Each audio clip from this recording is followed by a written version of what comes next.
Olá, boa tarde. Você acompanha agora notícias do Brasil e do mundo desta terça-feira. O desemprego recuou no terceiro trimestre do ano e atinge 13 milhões e meio de pessoas. Também foi registrado o crescimento de profissionais alocados no mercado de trabalho, atualmente de 93 milhões. A taxa de desemprego caiu para 12,6%. E agora atinge 13 milhões e meio de trabalhadores no terceiro trimestre. Segundo o IBGE, a queda é de 1,6 ponto percentual no volume de desocupados entre julho e setembro. O recuo do desemprego acontece no mesmo momento em que a Pesquisa Nacional por Amostra de Domicílios Contínua indica o crescimento de 4% do número de profissionais alocados no mercado de trabalho, atualmente em 93 milhões. O IBGE avalia que houve um processo significativo de crescimento da ocupação, permitindo a redução da população desocupada. Diante do crescimento no número de profissionais no mercado de trabalho, o nível da ocupação percentual de pessoas em idade a trabalhar que estão no mercado de trabalho chegou a 54,1%. No segundo trimestre, esse percentual era de 52,1%. O aumento na ocupação está relacionado principalmente com as atividades de comércio, com 1,2 milhão de trabalhadores a mais, na indústria, construção e serviços domésticos. A pesquisa mostra ainda que a informalidade responde por 54% do crescimento da ocupação no período entre os meses de julho e setembro deste ano. Neste segmento, os empregados do setor privado sem carteira assinada somaram 11 milhões e 700 mil pessoas. Uma operação da Polícia Federal apura fraudes em esquema de compra de medicamentos de alto custo. Ao todo, são cumpridos 8 mandados judiciais. A polícia deflagrou a Operação Raros contra supostas irregularidades que envolvem a entrega de medicamentos de alto custo para pacientes com doenças raras. Os policiais federais cumprem 8 mandados de busca em São Paulo e no Distrito Federal, expedidos pela 12ª Vara Federal Criminal de Brasília. As investigações apontam para a suspeita que entre os anos de 2015 e 2018, as ações judiciais eram patrocinadas por uma indústria farmacêutica que se valia de uma associação de pacientes para induzir médicos a prescreverem os seus produtos.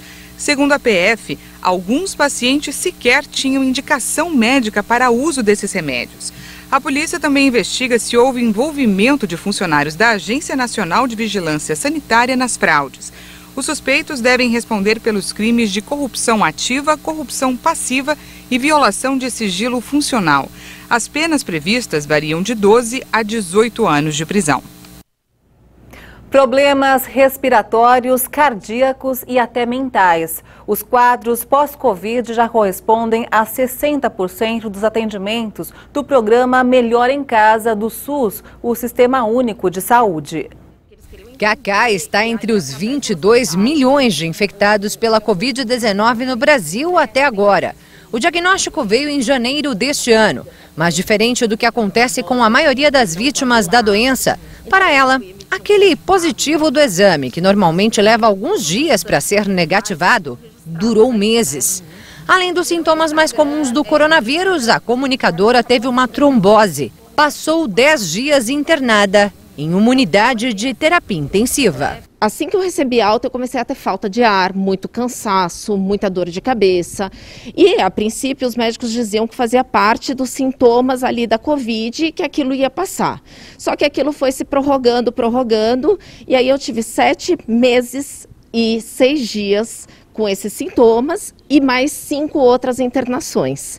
E ela ficou com várias sequelas. Porque eu acabei desenvolvendo uma inflamação multissistêmica. Então, quando cai no sangue, é o que a gente fala, né? Os médicos falam, pega todos os órgãos. Então, eu comecei a ter vários probleminhas e cada internação eu tinha alguma coisa para cuidar.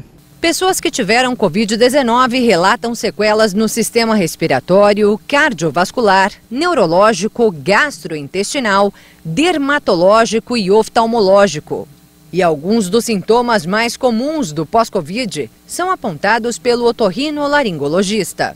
A diminuição do olfato e do paladar é uma das principais sequelas das infecções, da infecção por Covid, sim.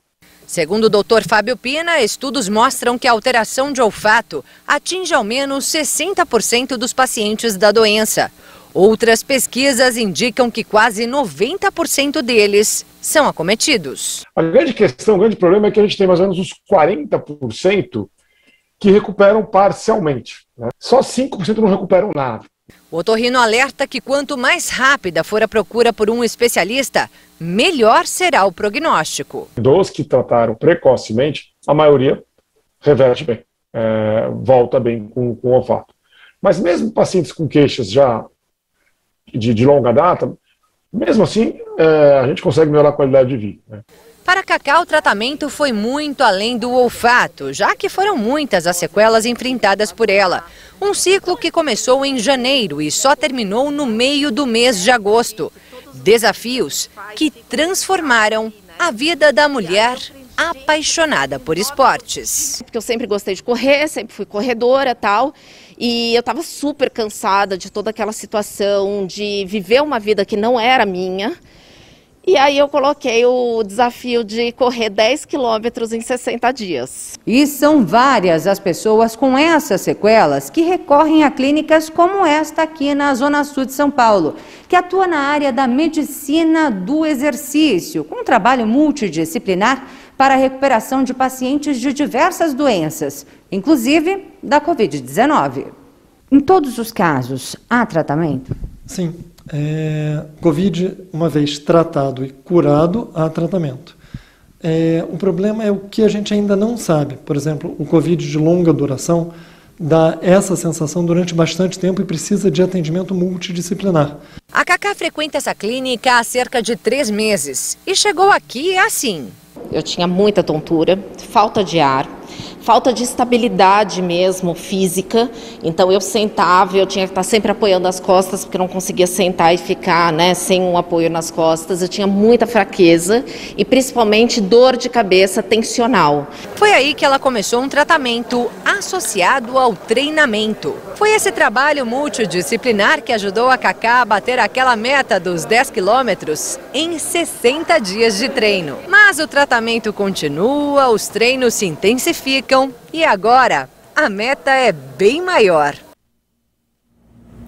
A China reconheceu que a nova variante Ômicron representará dificuldades adicionais para a organização dos Jogos Olímpicos de Inverno em Pequim, mas afirmou ter certeza da realização do evento.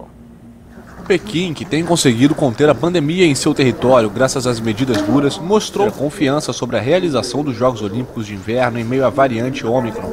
O país organiza a competição entre 4 e 20 de fevereiro de 2022. Sobre o impacto da Ômicron nas Olimpíadas de Inverno, acho que definitivamente levará a desafios relacionados à prevenção e controle.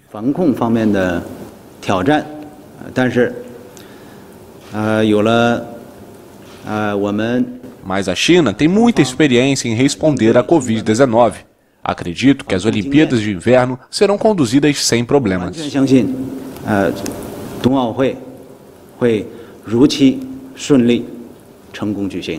O evento esportivo vai ocorrer dentro de uma bolha sanitária, de onde os 2.900 atletas esperados não vão poder sair. Todos terão que estar vacinados e respeitar uma quarentena de 21 dias na chegada. Além disso, os participantes serão submetidos a testes de diagnósticos diários.